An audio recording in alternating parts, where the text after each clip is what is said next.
The race is heating up for England's World Cup squad, and Nottingham Forest star Morgan Gibbs-White is making a massive statement.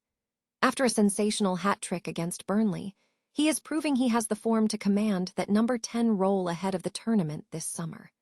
With England's final squad submission deadline fast approaching, will Thomas Tuchel finally give this informed playmaker the chance he deserves? Looking for a fast-charging, ultra-responsive stylus for your iPad? Meet the 2X Fast Charge Active Stylus Pen, designed for 2018 to 2025 Apple iPads. Take your creativity and productivity to the next level. Click the link in the video description to shop now on Amazon. If you are looking to catch VfB Stuttgart in action this season, you need to know exactly where to tune in.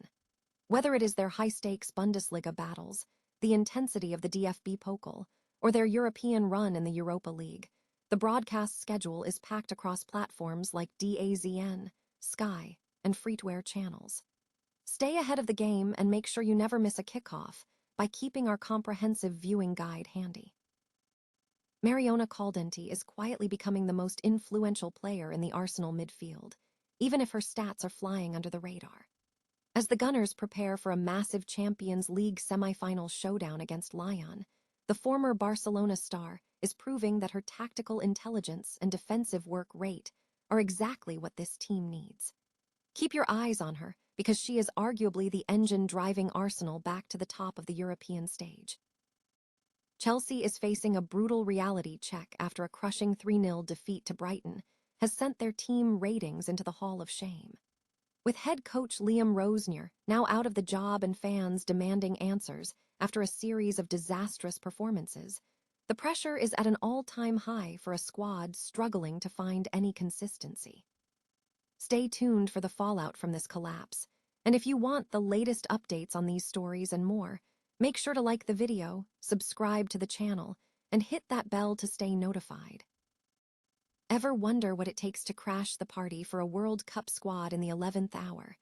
For Nottingham Forest's Morgan Gibbs-White, the mission is simple: prove you're undeniable or get left at home. After smashing in a sensational hat-trick against Burnley last Sunday, the buzz around Gibbs-White has hit a fever pitch. He's currently playing some of the best football of his life, having racked up 8 goals in his last 13 outings. In fact, since March, no one in the Premier League has found the back of the net more often than him. Yet, here is the kicker. Despite this scorching form, he was shockingly omitted from Thomas Tuchel's latest 35-man England squad. It is a classic tale of form versus status. While Tuchel is spoilt for choice with big names like Cole Palmer, Phil Foden, and Jude Bellingham, you have to ask, at what point does pure output override a manager's favorites? Gibbs-White isn't just showing up. He is carrying a heavy load for Forest, playing over 1,000 more minutes this season than the likes of Palmer. He is the engine, the creator, and now he's the finisher. Critics will point to his defensive numbers or his deeper metrics, arguing he isn't involved enough in the box. But look at the context. He's been the heartbeat of a team fighting for survival, forced to adapt to 4 different managers in a single chaotic season. As his former mentor Scott Sellers put it, Morgan's talent was always on par with the Fodens of the world. He has that rare, gritty, English-style drive that can change a game in a heartbeat when things get tight in the knockout stages. With the World Cup squad finalized by May 30th, Gibbs-White has exactly 1 month to make the impossible possible. Is he a long shot? Maybe. But in a tournament where injuries and form swings define everything, betting against a man this hungry is a dangerous game. What do you think?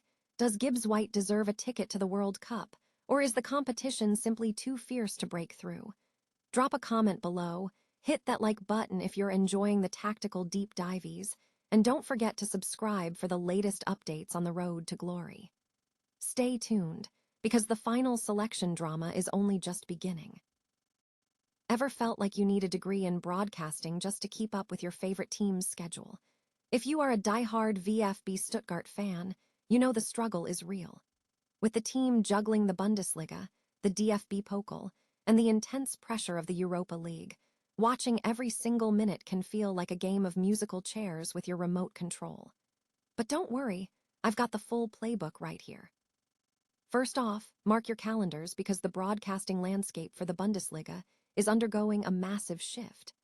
Starting with the 2025-26 season through 2028-29, DAZN is taking over those prime Saturday slots, while also holding on to the Sunday matches. This is a game changer for how we consume our weekend football. Now, if you are looking for that classic Sky experience, they are not going anywhere. Sky remains your go-to for Friday night kickoffs and all those Saturday afternoon standalone matches, with the added flexibility of streaming via WOW or the Sky Go app. And for those of you who love a freebie, keep an eye on SAT1. They'll be broadcasting the season opener, select Friday night fixtures, and those nail-biting relegation playoffs. Moving over to the European stage, the Europa League coverage belongs to RTL and Nitro. If you want the full experience, RTL Plus is where you'll find those exclusive top match feeds. As for the DFB Cup, it is essentially a Sky-exclusive domain, though you can still catch select matches for free on ARD and ZDF. It is a bit of a jigsaw puzzle, but for the love of the game, it is worth it. If you ever find yourself away from a screen, don't panic. Hit up our homepage for real-time updates so you never miss a beat. Which competition are you most excited to see Stuttgart dominate this year? Drop a comment below, and make sure to subscribe so you stay ahead of every tactical shift in the broadcast world. After all, a true fan never lets a bad signal stand between them and the pitch. Ever felt like a world-class talent was hiding in plain sight? We often get obsessed with the flashy stat sheets, the goals, the assists, the numbers that pop off the screen. But today, we're talking about Mariona Caldentey, a player who finished second in the Ballon d'Or race last year, yet somehow finds herself operating completely under the radar this season. When Arsenal turned their season around last year, everyone pointed to the marquee moments. But those who really know the game saw what Caldentey was doing. Coming over from Barcelona, she wasn't just a signing, she was a system changer. Her intelligence and technical precision are honestly rare, even at this level. So why does it feel like the hype has quieted down? It's all about the role. Coach René Sledgers made a tactical pivot, shifting Mariona into a deeper midfield position. It was a genius move that stabilized Arsenal's defense, but it also pulled her away from the final third, where the glamour stats live. While she's no longer bagging goals at the same clip, look at the underlying metrics. She is leading the WSL in final third passes by a massive margin and tops the charts for Arsenal in interceptions and duels won. She has essentially become the engine room that keeps the whole car running. It's the classic Caroline Graham-Hansen dilemma. People only notice the brilliance when the scoreboard reflects it. But as we head into the high-stakes Champions League semifinal against Lyon, the stage is perfectly set for a reminder. When the lights are brightest, the players who control the tempo and win the ball back are the ones who actually win trophies.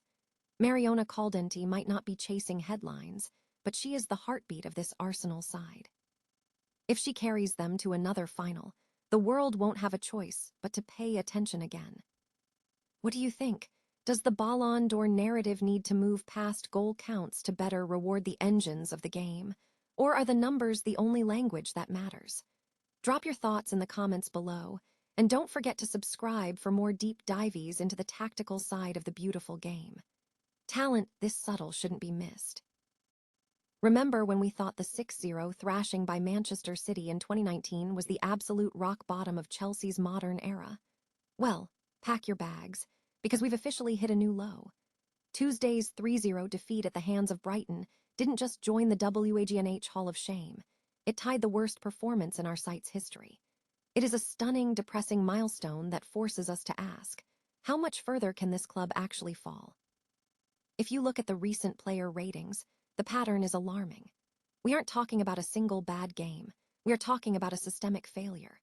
The squad is littered with ratings in the terrible, and managed categories, Sanche, Enzo, Caicedo, Nito, all clocking in numbers that suggest these players have completely checked out. When Liam Rosenior left, we hoped for a clean slate, but the players who remain seem determined to prove that the rot runs much deeper than just the man in the dugout. It's a bizarre carousel of incompetence. We have coaches publicly stating the squad lacks desire, players who aren't fit to wear the shirt, and an ownership group that seems to have lost the plot entirely. It is a trifecta of failure where the planning, the execution, and the basic tactical focus have all vanished into thin air. We are seeing back-to-back 3-0 losses becoming the new normal, with 12 goals conceded in just 4 games. That's not a rough patch, that's a complete collapse. Looking back through history, from the end of the Conte era to the interim Blues days, we've seen Chelsea hit bad form before. But at least those eras felt like they had a direction or a light at the end of the tunnel. Today, it feels like we are just waiting to see which record of futility we will break next. Even the youth, who were supposed to be our future, are getting caught in the gravity of this disaster. Is there any hope for a turnaround? History suggests we might finish a season strongly after a humiliation, but this feels different. It feels like the soul of the club is being tested in a way we've never seen. I want to hear from you in the comments. Is this current crop of players the least committed group you've ever seen in a blue shirt, or is the dysfunction coming from the very top? Make sure to hit that like button if you're suffering along with the rest of us, and subscribe so you don't miss our breakdown of whatever disastrous result comes next. At this rate, the only way is up, but right now, we're still sinking.